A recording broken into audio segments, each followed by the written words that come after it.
Seekor ular sanca raksasa Afrika dengan berat lebih dari 300 kg akan segera diolah oleh anggota suku Falani ke dalam kuali bumbu yang amat besar. Untuk menaklukkan ular sanca raksasa ini, para pejuang suku tersebut tanpa ragu mengubah diri menjadi penyergap yang sangat lihai. Seluruh proses ini tidak boleh ada kesalahan sedikit pun. Jika berhasil maka satu desa akan berpesta. Namun jika gagal, bisa jadi seluruh desa yang akan menjadi santapan mereka. Hari ini, seperti biasa, mereka melangkah masuk ke dalam hutan lebat untuk mencari protein. Semakin jarang jejak manusia ditemukan, semakin besar pula bahaya yang mengintai. Menghadapi semak berduri yang rapat, masyarakat adat tetap bisa melaluinya dengan gesit dan mudah. Namun bagi orang modern yang besar di perkotaan, hal ini terasa sangat sulit. Hanya dengan kehilangan jejak rekan saat ini, seseorang bisa langsung tersesat di dalam hutan. Meskipun kedua kaki sudah penuh dengan luka, mereka harus tetap berjuang dan melangkah maju. Pria berkulit gelap di depan itu, hanya karena 3 tahun lalu matanya terluka akibat duri tajam, kini hanya bisa berperan sebagai pendukung dalam tim. Setelah terus melewati banyak rintangan hingga menempuh 8 km, mereka akhirnya menemukan sebuah kubangan air. Karena itu adalah satu-satunya sumber air dalam radius beberapa kilometer. Sudah pasti tidak akan kekurangan mangsa di sana. Hewan liar yang datang untuk minum pasti akan meninggalkan jejak kaki di kubangan lumpur itu. Benar saja, tidak lama kemudian mereka menemukan alur air kecil yang sangat tidak biasa. Menarik perhatian para pemburu berpengalaman, kepala suku yang seumur hidupnya melanglang buana di hutan hujan. Hanya dengan sekali lihat sudah menyadari bahwa ini adalah jejak lambung ular sanca Afrika raksasa. Jika bobotnya tidak mencapai 300-400 kg, mustahil bisa meninggalkan bekas alur sedalam itu. Sekarang, hanya perlu mengikuti jejak pergerakannya saja. Niscaya akan ada hasil yang memuaskan. Selanjutnya, mereka juga menemukan tanda bahwa ular itu baru saja selesai makan. Mereka yang paham betul tentang satwa pasti mengerti bahwa saat ini ular itu bergerak sangat lambat. Ini adalah saat terbaik untuk melumpuhkannya. Jika beruntung, mungkin satu panah bisa mengenai 2 sasaran. Sementara ular di belakangnya sama sekali tidak tahu bahaya sedang mendekat. Satu-satunya alasan ular itu bisa tumbuh sebesar ini adalah karena ia selalu merasa sebagai penguasa area perairan ini, sehingga ia meremehkan siapapun. Namun hari ini, ia bertemu dengan lawan yang sangat tangguh. Ini akan menjadi pertama kalinya sekaligus terakhir kalinya ular sanca itu melihat pemburu berkulit gelap tersebut seumur hidupnya. Lumpur yang lembut memang membantu melacak jejak mangsa, tetapi juga menghambat pergerakan mereka. Meskipun kedua kaki sudah terbenam dalam lumpur, semua orang sangat menantikan hasil buruan hari ini. Saat ini, anak panah sudah terpasang di busur dan tak mungkin ditarik kembali. Tiba-tiba tim di depan berhenti seketika. Pemburu berkulit gelap dengan indera penciuman yang tajam mendeteksi bau amis yang menyengat di udara. Hal itu menunjukkan bahwa mereka berada kurang dari 10 meter dari ular tersebut. Untuk melumpuhkan monster ini dalam satu kali serangan dari 3 arah secara bersamaan. Atas aba-aba dari kepala suku, perburuan terakhir pun dimulai. Setelah setengah jam mengikuti jejak ular sanca itu, anggota suku akhirnya melancarkan serangan pemungkas. Ular sanca itu seketika diteriaki oleh masyarakat adat, lalu mereka menggunakan tombak tajam menusuknya berulang kali, hingga tampak seperti landak. Juru kamera itu sangat ketakutan hingga gemetar, tidak berani melangkah maju karena takut terkena tusukan secara tidak sengaja. Setelah itu, semua orang menarik mangsa mereka ke tanah lapang, berencana memotongnya menjadi bagian-bagian kecil untuk dibawa kembali ke suku. Hasil buruan yang tak terduga ini membuat mereka sangat bersemangat, cukup untuk memenuhi kebutuhan seluruh suku selama 3 hari. Kupikir aksi hari ini berakhir sampai di sini, tak disangka di perjalanan pulang masih ada kejutan lainnya. Baru berjalan sekitar 3 km, mereka telah menemukan jejak kaki yang masih baru di dekat sumber air di tepi jalan. Kepala suku langsung memastikan bahwa mangsa sedang berada di dekat sini, karena mereka baru saja melenyapkan ular besar di area ini. Maka hewan-hewan sekitar baru berani datang untuk minum air. Ketika jejak di lumpur semakin jelas, pemburu berpengalaman menduga bahwa ini lagi-lagi adalah mangsa yang besar. Meskipun makanan hari ini sebenarnya sudah cukup, temuan tak terduga di tengah jalan ini tak mungkin dilewatkan begitu saja. Saat ini tanah mulai mengering. Sedikit saja ceroboh maka jejak target akan hilang. Beruntung karena sejak kecil mereka sudah memahami tabiat berbagai mangsa, sehingga dengan sangat cepat mereka menemukan jejak baru. Akhirnya, apakah itu antelop masih belum bisa dipastikan. Sekarang mereka hanya perlu terus melangkah maju untuk mencari tahu sampai akhir. Tepat saat itu, di depan tiba-tiba jejak mangsa menghilang sama sekali. Hal ini menunjukkan bahwa ia telah menyadari dirinya diikuti dan sedang bersembunyi di suatu tempat. Bersiap untuk melarikan diri, namun pemburu yang berpengalaman sama sekali tidak khawatir. Mereka menebar ke sekitar membentuk formasi kipas untuk mengepung area tersebut. Setelah itu, sang pemimpin menutup hidung dan memulai pertunjukan keahlian khususnya. Ia lebih dulu mengeluarkan suara tangisan antelop untuk memancing mangsa yang bersembunyi di kegelapan agar keluar. Rahasia kuno ini biasanya sangat efektif. Namun kali ini meskipun ia memanggil hingga parau, antelop yang waspada itu tidak memberikan tanggapan apapun. Kepala suku menduga jaraknya terlalu jauh sehingga antelop tidak mendengar sinyalnya. Semua orang terus mencari beberapa ratus meter lagi lalu mencobanya sekali lagi. Beruntung akhirnya keberuntungan memihak mereka saat sebuah suara jawaban yang lemah terdengar dari dekat sana.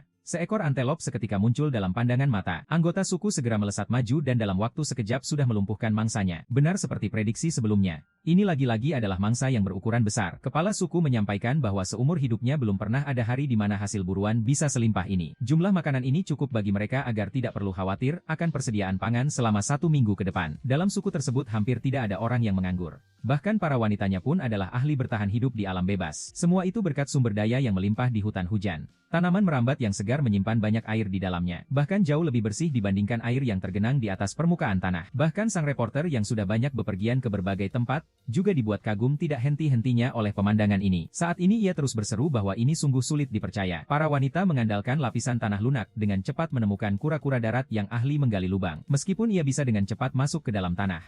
Namun kali ini ia tidak punya jalan lagi untuk melarikan diri. Hanya dalam sekejap ia sudah terikat erat seperti bungkusan kado. Tidak ada yang menyangka bahwa perjalanan baru saja dimulai sudah langsung mendapatkan hasil buruan. Selanjutnya segala sesuatunya menjadi tak terelakkan. Menghadapi tikus tanah yang galak. Bagaimana mereka akan menanganinya? Mereka memotong sepotong tanaman merambat yang sangat beracun. Mengupas lapisan kulit bagian luar lalu menaruhnya ke dalam daun berwarna hijau kecoklatan. Menggunakan tanaman merambat untuk mengikatnya dengan erat dan memotong bagian sisa yang tidak terpakai. Setelah itu diperkuat dengan ranting pohon. Menambahkan seteguk air bersih untuk mengumpulkan racun yang telah disaring. Itulah rahasia yang membantu suku Falani merajai hutan hujan. Meskipun itu monyet laba-laba atau tupai kecil, akan sulit untuk bisa melihat matahari keesokan harinya. Membawa senapan tiup sepanjang lebih dari 3 meter. Seluruh kelompok bersiap untuk masuk jauh ke dalam hutan tropis. Untuk mencari primata yang tidak mungkin bisa kembali lagi ke alam bebas. Agar malam ini bisa makan dengan mewah. Semua orang segera meningkatkan kinerja hingga maksimal. Tidak lama kemudian, mereka sudah menemukan jejak keberadaan sang monyet. Segera isi anak panah ke dalam pipa tiup. Sang pemburu memulai aksi yang sudah sangat dikuasainya. Anak panah ini mereka bidik dengan sangat akurat. Kini, pemburu harus terus menggoyang tanaman rambat agar primata itu terus bergerak. Agar racun pada ujung anak panah bekerja dengan cepat. Sedikit saja ia berhenti. Ia akan menjadi sasaran tembak berikutnya saat berlari di atas pohon sementara pengejarnya berlari di bawah. Kecuali ia bisa terbang atau masuk ke dalam tanah. Mustahil ia lolos dari kejaran para pemburu ulung ini. Setelah serangan bertubi-tubi, si primata akhirnya kehabisan tenaga, kehilangan kendali tubuh, dan jatuh dari puncak pohon. Tangkapan seberat 15 kg ini cukup untuk memenuhi kebutuhan protein seharian. Namun, skill kuno ini bukan hanya milik suku Falani. Ribuan kilometer jauhnya, suku lain juga mahir menggunakan pipa tiup. Bahkan tupai kecil sejauh 40 meter pun bisa ditembak dengan tepat. Setiap anggota suku memiliki mata yang sangat tajam. Tupai itu panjangnya hanya 10 cm. Berada di jarak yang bahkan sulit dilihat kamera. Tapi bagi mereka yang hidup di hutan tanpa gangguan ponsel, ini seperti huruf terbesar di papan tes penglihatan. Sekali mereka mengunci target, mangsanya nyaris tidak punya kesempatan untuk kabur. Karena ukurannya yang kecil, racun bereaksi sangat cepat. Mangsa pun tanpa sengaja tersangkut di antara dua dahan. Untuk mengatasi situasi ini, penduduk setempat sudah terlatih memanjat pohon dengan tangan kosong sejak kecil. Ini adalah kemampuan bertahan hidup dasar di hutan hujan. Tupai itu pun segera diambil. Kali ini jaraknya lebih dari 40 meter. Namun hanya mengandalkan insting, mereka masih bisa menembak tepat di bagian jantung atau paru-paru mangsa. Kesulitannya luar biasa. Setelah memasukkan hasil buruan ke tas, mereka pun melanjutkan perjalanan dengan tangan kosong agar tetap bebas bergerak, agar tidak kewalahan saat menemukan buruan secara tiba-tiba. Tak lama kemudian mereka pun menemukan target baru. Dengan makanan yang datang sendiri, tentu saja tidak akan mereka lewatkan. Meski tupai tidak sebesar primata, di hutan hujan mereka ada di mana-mana. Dibandingkan hewan buruan lain, tupai adalah sumber makanan yang relatif mudah didapat karena istri, anak, dan orang tua di suku sedang menantikan mereka membawa pulang makanan. Untungnya kali ini tidak ada kesulitan berarti, sehingga tidak perlu memanjat naik turun dengan melelahkan. Di sisi lain rekan-rekan yang lain juga mendapatkan hasil. 3 ekor buruan meski belum cukup untuk kenyang. Tapi hari sudah mulai gelap, jadi mereka harus mengakhiri perburuan. Menurutmu, dibandingkan dengan suku Falani, pihak mana yang memiliki kemampuan berburu lebih hebat? Mereka cukup mematahkan dahan untuk dijadikan alat pelacak guna memastikan lokasi sarang mangsa. Setelah itu menancapkan kayu sebagai penanda lalu menggunakan pisau untuk memperlebar pintu masuk sarang. Bubuk kayu yang didapat dari gesekan kayu untuk membuat api disulut. Tapi bukan untuk membakar, melainkan dengan bantuan daun dan kipasan angin akan menghasilkan kepulan asap yang banyak. Asap dengan cepat memenuhi seluruh lubang di bawah tanah. Anggota suku lainnya memegang kayu bersiap menunggu. Akhirnya, mangsa apa yang membuat mereka harus bersusah payah seperti ini? Setelah setengah jam berusaha, Siva akhirnya berhasil menarik keluar seekor tikus tanah yang gemuk. Namun itu baru permulaan. Demi bertahan hidup di tanah yang keras dan tidak cocok untuk bercocok tanam ini, manusia selalu harus mencari berbagai cara demi mendapatkan hidangan yang berharga. Di depan mata ada batang pohon raksasa berusia ratusan tahun yang sudah lapuk di dalam. Untuk mengambil sarang madu di puncaknya, cara terbaik adalah menebang pohon tersebut. Melakukan hal ini memang meminimalkan risiko, namun juga menguras tenaga yang sangat besar. Hanya dengan dua bilah pisau yang tidak terlalu tajam. 3 orang harus menghabiskan lebih dari 2 jam namun pohonnya masih tegak berdiri seolah batu besar. Awalnya mereka berpikir kalau memanjat batang kayu yang lapuk, mungkin tidak kuat menahan beban tubuh. Namun ternyata itu hanya kekhawatiran yang tidak perlu. Saat ini waktu sudah hampir siang. Jika masih tidak berhasil, satu suku terpaksa harus menahan lapar. Mereka terus gigih menebang. Lebih dari 1 jam kemudian batang pohon akhirnya mulai bergoyang. Waktu bagi mereka untuk mundur sangat sempit, sementara tempat untuk menghindar pun sangat terbatas. Entah bisa lolos dengan aman atau tidak, semuanya sepenuhnya bergantung pada kelincahan masing-masing. Setelah itu, salah satu dari mereka mulai memanggil istri dan anak-anak agar datang untuk menikmati makanan yang sulit payah didapatkan ini. Para wanita dan anak kecil mendengar itu langsung berlari datang. Mereka memanjat batang pohon setinggi setengah badan. Dengan hati-hati mencari madu yang menggiurkan di dalam lubang pohon. Di dalam hutan ada banyak sekali spesies lebah. Dan jenis lebah tanpa sengat di depan mata ini, tidak hanya tidak menyengat manusia, tapi bahkan tidak bisa menggigit. Karena itulah, semua orang dalam suku bisa dengan tenang menikmati pesta madu yang mewah ini. Namun, tidak semua jenis lebah jinak seperti ini dan tidak semua makanan mudah didapatkan. Kali ini, sarang lebah berada di puncak pohon raksasa setinggi 50 meter. Mereka membungkus rumput kering ke dalam dedaunan hijau, lalu mengikatnya di pinggang. Setelah itu mulai memanjat pohon dengan tangan kosong. Sepanjang proses hanya mengandalkan satu helai tali tanaman rambat yang tipis, menggunakan gaya dorong tubuh untuk selangkah demi selangkah memanjat ke atas. Meskipun otot yang kuat saat ini sudah mulai terasa lelah, namun tidak ada tempat untuk menapak kaki agar bisa beristirahat. Setelah bersusah payah, akhirnya mencapai setengah jalan. Kawanan lebah terus menyerang hingga ia tidak punya tempat untuk menghindari. Saat ini hanya tersisa cara untuk segera menemukan sarang lebah, dan menghancurkannya agar masalah bisa terselesaikan secara tuntas. Setengah jam kemudian si pemburu berkulit gelap akhirnya mendekati target.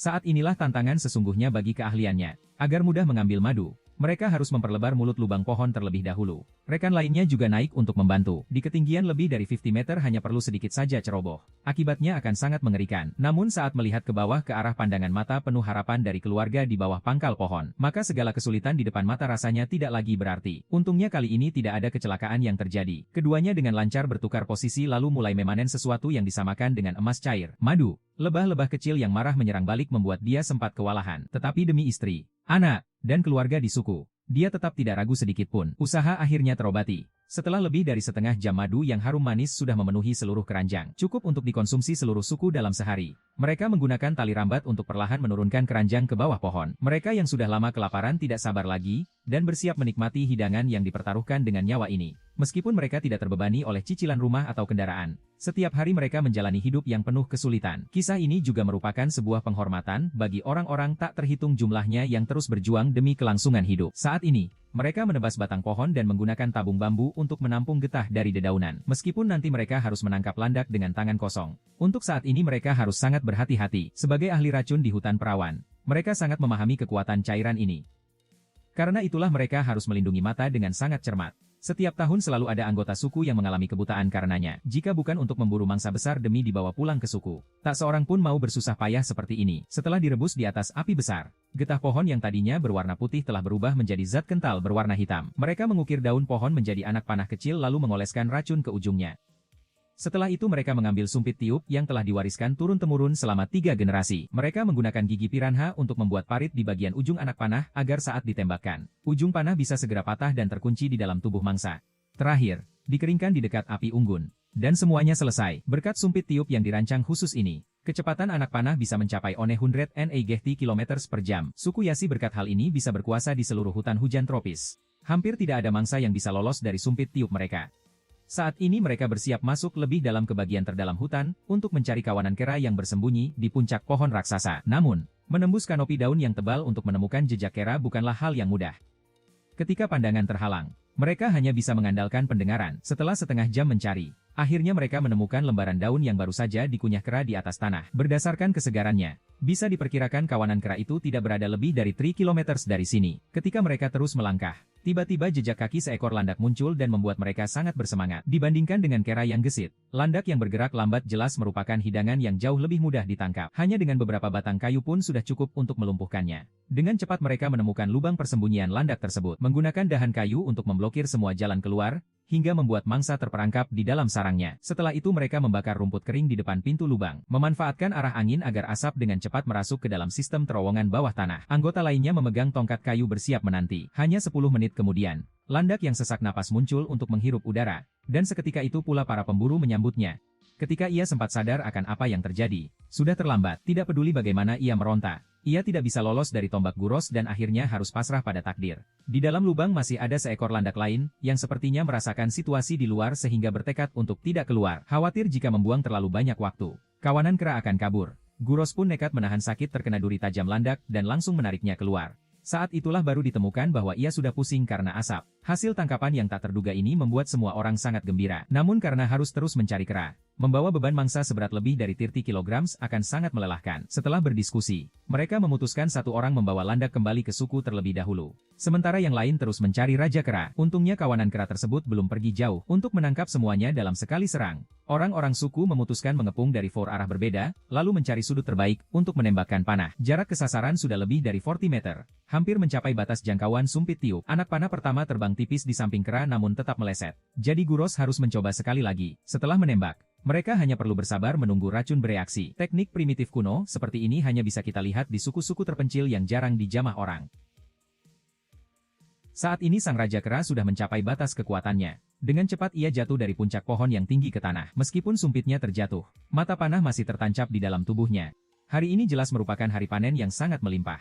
Jumlah mangsa cukup bagi seluruh suku untuk menjaga ketahanan pangan selama 3 hari. Saat mereka membawa hasil tangkapan kembali di bawah cahaya senja, tatapan orang-orang di suku tampak dipenuhi kerinduan untuk mendapatkan tambahan protein. Di hutan hujan primitif tempat yang kuat memangsa yang lemah ini, mereka memiliki aturan kelangsungan hidup sendiri. Semua ini hanya untuk terus meneruskan keturunan. Di sini tidak ada benar atau salah. Hanya ada kepahitan dan kepasrahan demi mencari sesuap nasi. Sulit dibayangkan hanya dengan sebatang kayu sederhana, mereka juga mampu menjatuhkan seekor kelelawar raksasa dengan bentang sayap lebih dari 1 meter. Sedangkan saat berhadapan dengan kelelawar yang sedang terbang dengan kecepatan sangat tinggi, mereka bahkan rela menghabiskan waktu seharian untuk membangun panggung tinggi. Meskipun spesies kelelawar ini memiliki sistem navigasi sonar yang sangat canggih, mereka tetap sulit lolos dari tongkat kayu yang terbang di tangan pemburu. Penduduk setempat hampir tergila-gila dengan jenis mangsa satu ini. Ini adalah sebuah pulau kecil yang terletak jauh di Samudra Pasifik. Di atas pulau terdapat kawasan hutan buah yang luas yang menjadi tempat tinggal kawanan kelelawar. Bagi para pria yang berada di puncak rantai makanan, maka makanan lezat yang muncul di mana-mana seperti ini tentu tidak bisa dilewatkan. Waktu senja adalah saat kawanan kelelawar paling banyak muncul. Penduduk setempat sudah sangat terbiasa dengan kebiasaan mereka. 3 hari semuanya bersembunyi di dalam hutan perawan yang rindang dan gelap. Mencari tempat persembunyian mereka bukanlah hal yang mudah dan harus tetap diam sepenuhnya. Hanya satu suara kecil saja bisa membuat mereka terbang pergi. Mereka memegang busur yang panjangnya melebihi tinggi manusia lalu perlahan mendekat. Akhirnya juga berhasil menemukan pohon besar tempat kawanan kelelawar beristirahat. Kali ini pemburu hanya membawa tray anak panah, sehingga kesempatan untuk beraksi sangat terbatas. Setelah menemukan sudut bidik yang cocok, ia menahan napas dan melepaskan anak panah pertama, namun tak disangka malah dengan mudah dihindari oleh kelelawar. Hal itu justru memicu semangat berburu pria tersebut. Setelah mengejar sejauh ratusan meter, ia sekali lagi membidik tepat ke sasaran, untuk melihat apakah kali ini bisa berhasil atau tidak. Meskipun panah telah mengenai mereka, lapisan bulu dan kulit tebal kelelawar ibarat memakai baju zirah yang membuat mereka hampir tidak terpengaruh sama sekali. Saat ini anak panah telah habis. Pemburu segera menebang sepotong ranting kecil, lalu mengukirnya sekilas menjadi bumerang sederhana. Dengan teknik yang sangat mahir, hanya satu lemparan berhasil menjatuhkan seekor kelelawar. Namun satu ekor saja masih terlalu sedikit untuk menyediakan protein bagi seluruh suku. Oleh karena itu sebelum kawanan kelelawar pergi, mereka memutuskan membangun panggung setinggi 20 meter, bersandar pada batang pohon besar, agar bisa menyergap kawanan kelelawar dari ketinggian. Di hutan ini tidak pernah kekurangan bahan bangunan, karena makanan yang akan segera didapat. Semua orang bekerja tanpa henti. Dahan kayu yang ditebang diikat menggunakan tanaman merambat lalu disusun lapis demi lapis hingga setinggi puncak pohon. Saat ini kawanan kelelawar sudah mulai terbang melayang di atas kepala. Hanya perlu menunggu mereka terbang cukup dekat untuk melemparkan kayu ke bawah. Di ketinggian 30 meter tanpa alat pelindung apapun. Hanya perlu ceroboh sedikit saja maka seluruh desa bisa saja harus mengadakan pemakaman. Namun kali ini keberuntungan tidak berpihak. Setelah berkali-kali melempar tidak kena, kawanan kelelawar perlahan terbang menjauh dari area ini, membuat panggung yang dibangun dengan susah payah menjadi tak berguna. Pemburu hanya punya pilihan memanjat pohon besar di jarak jauh, lalu diam-diam menunggu kesempatan. Sepertinya hari ini jika tidak bisa menangkap beberapa mangsa, maka ia tidak akan menyerah begitu saja. Setengah jam kemudian kesempatan terakhir akhirnya muncul. Memanfaatkan momen kelelawar kehilangan konsentrasi, ia melempar kayu dan mengenai sasaran dengan sangat akurat. Pada jarak yang hampir sedekat itu, kemampuan navigasi sonar miliknya pun menjadi tidak berguna. Meski jatuh ke tanah, ia masih tampak sangat beringas, namun seketika langsung dilumpuhkan oleh pemburu dengan satu tongkat kayu. Penyu pemakan buah ini memiliki bentang sayap lebih dari 1 meter dan berat hingga sekitar 2 kg. Jika mereka menawarkan Anda jamuan makan saat ini, bagaimana reaksi Anda kira-kira untuk menangkap Raja Kera raksasa ini? Anjing pemburu milik suku tersebut sayangnya terluka. Sang pemburu memutuskan untuk memberikan makanan spesial sebagai imbalan bagi anjing tersebut. Untuk perburuan berikutnya, dia mempersiapkan diri dengan sangat matang. Ada 7 jenis anak panah berbulu yang berbeda disiapkannya. Tanpa banyak bicara, dia segera naik ke atas motor untuk memulai perjalanan mencari mangsa. Di sepanjang jalan, banyak hewan muncul. Baru saja beranjak dari suku, mereka sudah mendapat sedikit hasil buruan. Semua ini berkat jaringan intelijen yang terdiri dari puluhan anjing pemburu, yang mampu melacak jejak hewan dengan mudah. Untuk bertahan hidup di tanah yang keras ini, mereka sama sekali tidak pilih-pilih mangsa. Bahkan jika buruannya masuk ke dalam celah batu, mereka harus mencari cara untuk menariknya keluar. Namun, sebelum ditarik keluar, tidak ada yang tahu persis hewan apa yang ada di dalam sana. Terkadang mereka bisa menangkap babi hutan seberat ratusan kilogram. Tapi ada kalanya mereka pulang dengan tangan hampa. Setelah lebih dari setengah jam menggali bergantian, akhirnya mangsa tersebut berhasil ditarik keluar. Pemburu mengatakan bahwa jenis hewan ini biasanya muncul berkelompok. Jadi di sekitar sana pasti masih ada yang lain. Ternyata benar seperti dugaannya. Yang kedua pun dengan cepat ditarik keluar dari lubang. Saking girangnya, sang pemburu sampai meniru suara jeritan hewan itu. Membuat semua orang tertawa terbahak-bahak. Saat seluruh kelompok sedang lengah, tiba-tiba yang ketiga mencoba melarikan diri, namun dia meremehkan kelompok pemburu yang tangguh. Hingga akhirnya tetap tertangkap kembali. Meskipun begitu, target utama mereka hari ini tetaplah kawanan primata yang berjarak lebih dari 20 km dari sana. Saat ini, tim pemburu sudah terlalu lelah untuk bisa berhadapan langsung dengan mangsa yang buas. Namun, tepat pada saat itu, mereka secara tidak sengaja berpapasan dengan seluruh kawanan primata tersebut. Walaupun mereka sudah lari jauh, bercak darah yang berceceran di jalan menunjukkan bahwa perburuan tidaklah mudah. Juru kamera yang berlari mengejar masih tertinggal satu langkah, karena mangsa sudah berhasil ditumbangkan. Meskipun biasanya primata ini berani menghadapi macan tutul sekalipun, namun di mata pemburu, ia hanyalah bongkahan protein yang bisa berlari saja. Dalam perjalanan kali ini, mereka berhasil memburu 2 ekor primata. Jumlah daging ini cukup untuk membuat seluruh suku bertahan hidup selama 3 hari. Namun untuk kembali ke pemukiman masih membutuhkan waktu tempuh 3 jam perjalanan. Memikul 2 ekor mangsa besar seperti itu sepanjang jalan adalah hal yang tak tertahankan bagi semua orang. Jadi cara terbaik adalah memotongnya langsung di tempat. Anjing pemburu yang sudah lapar seharian akhirnya mendapatkan jatah makan dari hasil buruan mereka sendiri. Berebut setiap potong daging, pemburu juga perlu segera memulihkan energi, karena hanya dengan makan kenyang mereka punya tenaga untuk membawa sisanya kembali ke suku. Di dalam hutan tentu saja tidak ada peralatan dapur. Jadi cara terbaik adalah membuat api unggun untuk membakar daging secara sederhana di alam terbuka, sama sekali tidak membutuhkan bumbu masak yang rumit. Sisa buruan dibawa kembali ke suku dan semua orang sangat puas dengan hasil hari ini, karena makanan seperti ini tidak setiap hari tersedia. Bahkan saat diolah di dalam suku, bahan-bahannya tidak diproses secara higienis seperti cara kita biasanya. Semua daging yang belum dicuci bersih langsung dimasukkan ke dalam periuk untuk dimasak menjadi masakan campur-campur. Sederhana namun sangat praktis. Bahkan kaldu yang berlemak pun tidak ada yang terbuang sia-sia. Meminum semangkuk terasa begitu menyegarkan, tidak kalah dengan anggur kelas atas. Di sekeliling mereka, gerombolan lalat beterbangan seolah sedang menari menyambut pesta. Demikianlah sebuah jamuan makan liar yang kental dengan nuansa primitif dimulai. Seandainya itu Anda, apakah Anda sanggup beradaptasi dengan kehidupan seperti ini? Selanjutnya, mereka menebang kulit kayu, melubanginya sedikit, lalu dengan hati-hati meletakkannya di tanah, menancapkan sepotong kayu membara ke dalam lubang tersebut dan mengamati asapnya. Saat ini bentuk asapnya belum berubah. Mereka menggunakan dedaunan untuk menepuk pelan permukaan tanah, atau di dekat mulut lubang agar hewan di dalamnya bergerak. Dari situ, arah aliran udara pun berubah. Hanya butuh sedikit pergerakan kecil yang bisa terlihat melalui asap yang membumbung. Sebenarnya mangsa apa yang membuat seluruh suku harus menghabiskan tenaga sebanyak itu? Bahkan mereka bertekad menggali tanah hingga kedalaman 3 meter untuk menemukannya. Mereka juga memasang jerat di lubang-lubang sekitar agar mangsa tidak bisa melarikan diri. Para pemburu pun mulai menggali dengan tangan kosong. Jika Anda mengira cacing yang baru muncul itu adalah target aslinya, maka Anda benar-benar salah. Mangsa yang sebenarnya sedang bersembunyi lebih dari 2 meter di dalam tanah. Di hutan belantara ini, tidak ada makanan yang mudah didapatkan. Setelah 2 jam menggali, akhirnya mereka mencium aroma mangsanya, dan makhluk raksasa misterius itu pertama kalinya muncul di depan mata semua orang. Meskipun saat ini ia masih sangat buas. Tidak lama lagi ia akan menjadi santapan bagi suku Paimi. Setelah bergelut sengit beberapa kali, belut listrik raksasa Afrika itu akhirnya berhasil dikendalikan. Setengah hari yang melelahkan terbayar dengan hasil buruan yang berharga. Namun itu baru permulaan. Keterampilan bertahan hidup suku Pegemi di hutan belantara benar-benar mencengangkan. Mereka memetik dedaunan dari jenis tumbuhan yang mengandung racun saraf yang sangat kuat. Sama sekali tidak boleh terkena tangan secara langsung. Setelah itu, mereka membungkusnya dengan daun dan membawanya kembali ke suku untuk diolah lebih lanjut. Mereka memasukkan dedaunan itu ke dalam abu tanaman hitam, mencampurnya rata, lalu mengoleskannya ke ujung anak panah. Racun ini bisa digunakan untuk merubuhkan mangsa yang berada di tempat tinggi. Busur kecil itu tampak tak beda dengan mainan. Tapi mampukah ia mengeluarkan daya hancur yang mematikan? Jauh di dalam hutan yang berkabut tebal, pemburu mengandalkan ketajaman mata untuk mendeteksi tempat persembunyian mangsa dengan cepat. Setelah lama mencari, dia mengunci target pada seekor primata, menarik busur, membidik dengan tepat, lalu melepaskannya. Anak panah terbang tepat mengenai sasaran. Hanya dalam 3 menit kemudian si Raja Kera mulai kehilangan kesadaran. Pemburu harus memanjat pohon untuk mengambil hasil buruannya. Bagi suku Pygmy, makanan bukanlah hal yang bisa dipilih-pilih. Menemukan mangsa sepenuhnya bergantung pada keberuntungan. Dan itu juga satu-satunya cara mereka untuk memenuhi asupan protein. Awalnya mereka berniat kembali ke suku. Namun di tengah jalan tidak sengaja menemukan seekor burung besar. Keahlian berburu jitu seperti ini tentu tidak didapatkan dalam semalam begitu saja.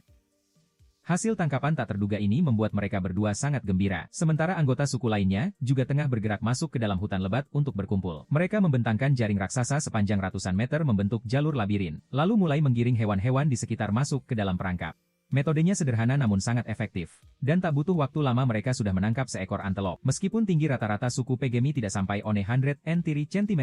Keterampilan bertahan hidup mereka di alam liar nyaris mencapai puncak. Mereka memotong tanaman merambat lalu meneteskan getahnya ke mata agar bisa melihat lebih jauh. Setelah itu membawa busur panah kecil dan bersama-sama masuk jauh ke dalam hutan mencari makan siang. Di hutan ini, jika tidak ada hal tak terduga justru itulah yang tidak biasa. Tiba-tiba di depan terdengar teriakan rekan, karena seekor mamba hijau yang sangat berbisa tengah menghadang jalan. Namun hari ini, ular itu justru bertemu lawan yang tangguh. Karena di mata suku Pygmy di mana segala sesuatu bisa menjadi makanan, ular ini hanyalah sebatang protein raksasa. Di saat yang sama, kelompok lain juga mendapat hasil tak terduga, sekilas hanya seekor kera. Namun di punggungnya masih ada anak kecil yang berpegangan erat. Tampang kera yang menggemaskan itu membuat hati semua orang luluh. Setelah berdiskusi mereka memutuskan melepas kera kecil itu kembali ke alam. Sementara si Raja Kera dibawa kembali ke suku, dan akan menjadi sumber protein bagi semua orang. Di dalam suku tidak ada benar atau salah. Semuanya hanya untuk bertahan hidup di tengah hutan hujan yang keras. Di balik hal yang sulit dipercaya itu adalah tatapan mata yang penuh kerinduan akan makanan. Untungnya sumber daya di sini cukup melimpah, sehingga hampir setiap hari mereka bisa menemukan berbagai jenis makanan. Bahkan seekor buaya pun hanyalah hidangan yang lumrah bagi suku ini. Pernah menjadi penguasa di bawah air. Saat mulutnya diikat erat, ia pun kehilangan keganasan alaminya. Saat malam tiba, semua orang akan berkumpul bersama untuk makan malam. Karena di sini makanan adalah milik bersama. Setiap orang wajib berkontribusi untuk suku. Pria bertanggung jawab mencari makanan, sedangkan wanita mengurus urusan keluarga. Hujan deras memecah ketenangan pagi hari. Para wanita di suku tetap berdiri di bawah hujan mencuci pakaian di genangan air di halaman. Meskipun airnya keruh kecoklatan, mereka hanya tersenyum mengatakan tidak masalah. Jika hujan tidak reda, mungkin sekalian bisa mandi untuk membersihkan diri. Setelah hujan adalah waktu yang tepat untuk menangkap ikan, karena air sungai yang meluap akan membawa ikan ke daerah rawa. Mereka hanya perlu menutup jalan air lalu menggunakan wadah untuk menguras airnya hingga surut. Tempat ini tidak memiliki pompa listrik, jadi harus menggunakan metode tradisional yang primitif namun sangat efektif. Saat air makin surut, kawanan ikan kecil muncul di tanah. Meski ukurannya tidak besar namun jumlahnya sangat banyak, sekaligus membantu mengurangi tekanan mencari makanan bagi para pria dan menambah menu baru untuk santapan. Terkadang mereka juga menggunakan jaring ikan. Meski efisiensinya tinggi namun kehilangan keseruan berburu dengan tangan sendiri. Sumber air di sumur mereka sepenuhnya mengandalkan air hujan. Jadi terkadang saat menimba air sekaligus bisa mendapatkan beberapa potong protein. Walaupun hidup di lingkungan yang keras, suku Pygmy nyaris tidak memiliki tekanan atau kegelisahan hidup. Mereka benar-benar hidup selaras dengan kesederhanaan alam. Dan mungkin itulah cara manusia bersatu paling harmonis dengan alam. Di hutan hujan tropis lainnya tempat suku Doi tinggal.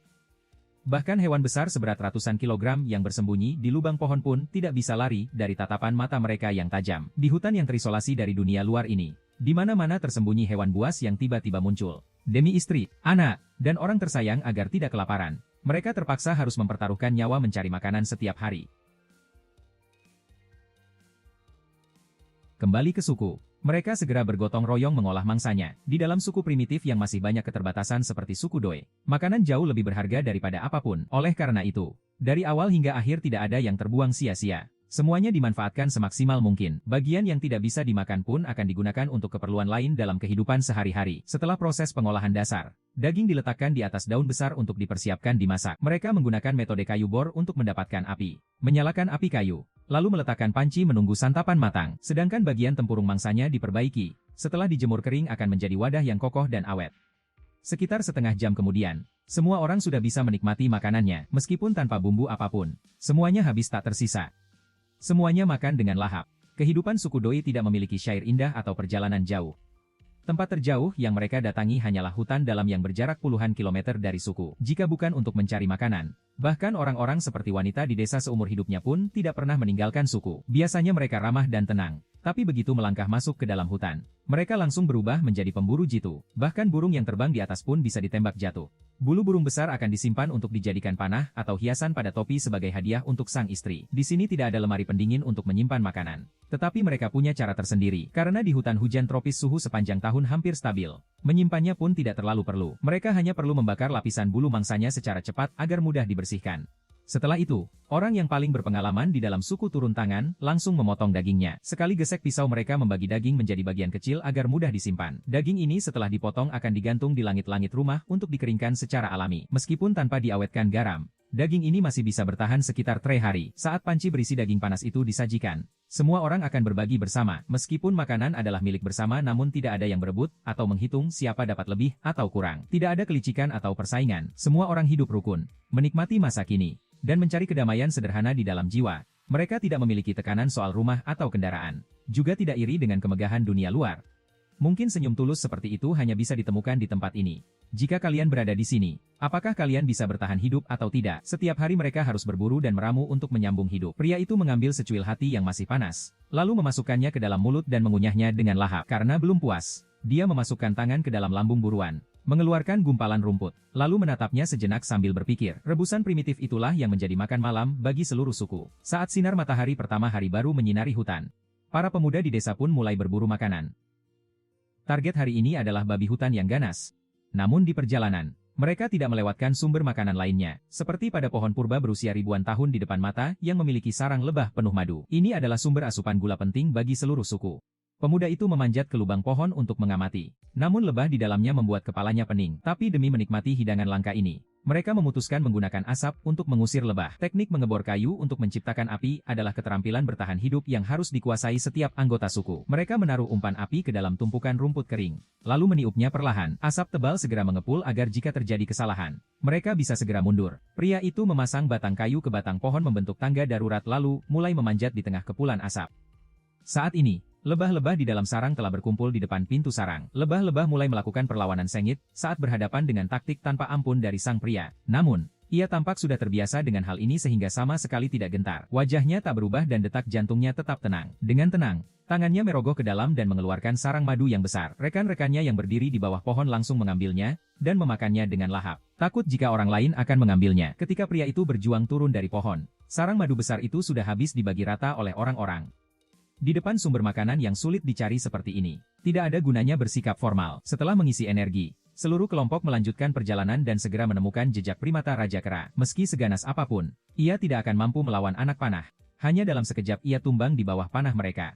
Saat ini, mereka harus segera membawa buruan kembali ke suku sekaligus mengirim seseorang untuk memberi kabar. Semua orang di desa sudah lama menunggu karena hari ini mereka berencana memasak sup primata yang istimewa. Bagian lambung yang segar adalah bahan yang sangat berharga. Bahkan di suku terpencil ini, ia sangat digemari. Sedangkan bagian kuning itu, persis seperti tebakan Anda, mereka menjaganya tetap seperti itu untuk mempertahankan rasa aslinya. Bahkan sebelum sempat dimasukkan ke panci, seorang pemuda sudah tak tahan dan mencicipinya beberapa potong. Jika di akhirnya masih tersisa sedikit lambung untuk orang banyak, maka seluruh suku harus bersyukur tiada tara. Setelah itu semua bahan dimasukkan ke dalam panci. Selain air bersih tidak ada bumbu tambahan apapun.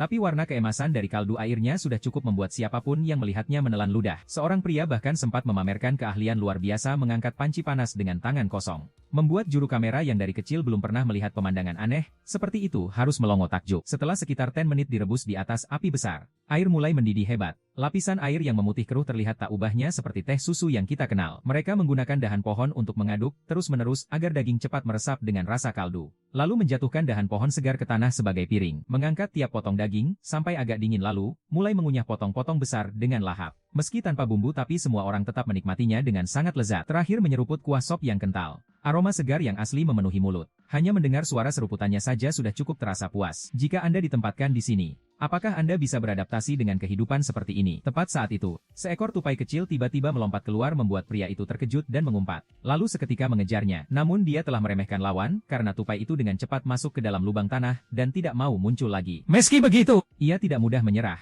Lalu mencari jalan lain dalam sistem lubang yang rumit untuk memotong jalan. Orang-orang di suku juga berlari mengejar untuk mendukung. Setelah lebih dari setengah jam mengepung, Akhirnya buruan itu pun terdesak ke semak belukar yang rimbun. Hasil tangkapan yang tak terduga membuat semua orang sangat bersemangat. Namun hanya satu hewan seperti itu belum cukup untuk seluruh suku. Seseorang membawa sedikit daging antelop dari beberapa hari lalu yang direncanakan untuk menggunakan bagian daging yang mulai membusuk ini sebagai umpan untuk menarik hewan di sekitar agar datang. Lereng bukit yang curam ini oleh penduduk setempat disebut sebagai area babi hutan. Setiap malam akan ada banyak primata berkumpul di sini. Jadi saat kekurangan makanan, suku sering datang untuk mencoba peruntungan. Karena primata hanya muncul di malam hari, seluruh kelompok memutuskan untuk terus berburu buruan lain di sekitar area. Yang paling mudah ditangkap tetaplah burung-burung kecil di atas dahan pohon. Meski ukurannya tidak besar, jumlahnya sangat banyak dan juga menjadi camilan yang akrab bagi orang-orang di suku. Hanya dalam waktu setengah jam, pria itu sudah berhasil berburu cukup banyak buruan. Mereka tidak punya tas atau ransel, jadi hanya perlu menyelipkan buruan ke ikat pinggang. Dan mereka sudah bisa luang tangan untuk melakukan pekerjaan lain tanpa merasa tidak nyaman. Bagi mereka, semua yang ada di alam bisa dimanfaatkan. Saat haus, hanya perlu mencari genangan air dan bisa membungkuk untuk minum sepuasnya. Tidak perlu menggunakan alat apapun. Persis seperti hewan, langsung berbaring di tanah untuk minum. Karena sejak kecil hidup di tanah liar ini, mereka telah melatih kekebalan tubuh yang mampu menahan berbagai macam mikroorganisme dalam air mentah.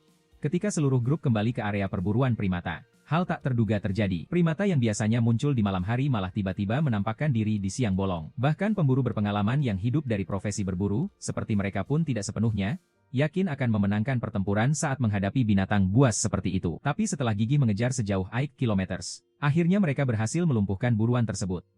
Perjalanan kali ini total berhasil berburu 2 ekor primata. Namun, untuk membawa mereka kembali ke suku, masih ada lebih dari 10 km jalan pegunungan yang terjal di depan. Meski setiap hari melatih kekuatan fisik, namun jarak ini tetap membuat mereka kelelahan. Tetapi demi istri, anak, dan kerabat di suku, mereka tidak punya pilihan lain selain bergantian memanggul buruan. Berjalan sejenak lalu istirahat sejenak. Akhirnya mereka berhasil kembali ke suku sebelum matahari terbenam. Saraf-saraf yang tegang sepanjang hari akhirnya baru bisa agak santai. Seorang pria memeluk erat primata yang sudah mati namun tetap tidak mau melepaskan tangannya. Karena di mata mereka, itu adalah simbol keberanian dan prestasi dari seorang pemburu. Setelah itu, para pria di suku menceritakan kembali seluruh perjalanan berburu hari ini kepada semua orang, sekaligus berdiskusi mengenai bagaimana cara mengolah buruan tersebut. Karena setiap orang punya pendapat berbeda, perdebatan pun menjadi sangat seru. Namun pada akhirnya mereka sepakat dengan satu rencana. Karena seperti kata mereka, tidak ada perselisihan yang tidak bisa diselesaikan oleh sepiring daging panggang. Segala rasa lelah atau tidak nyaman semuanya sirna dalam aroma makanan yang harum. Mereka tidak perlu khawatir soal uang sewa rumah atau transportasi. Satu-satunya hal yang kurang mungkin hanya tidak ada akses internet. Jika seandainya Anda, apakah Anda bersedia hidup dengan kehidupan seperti itu?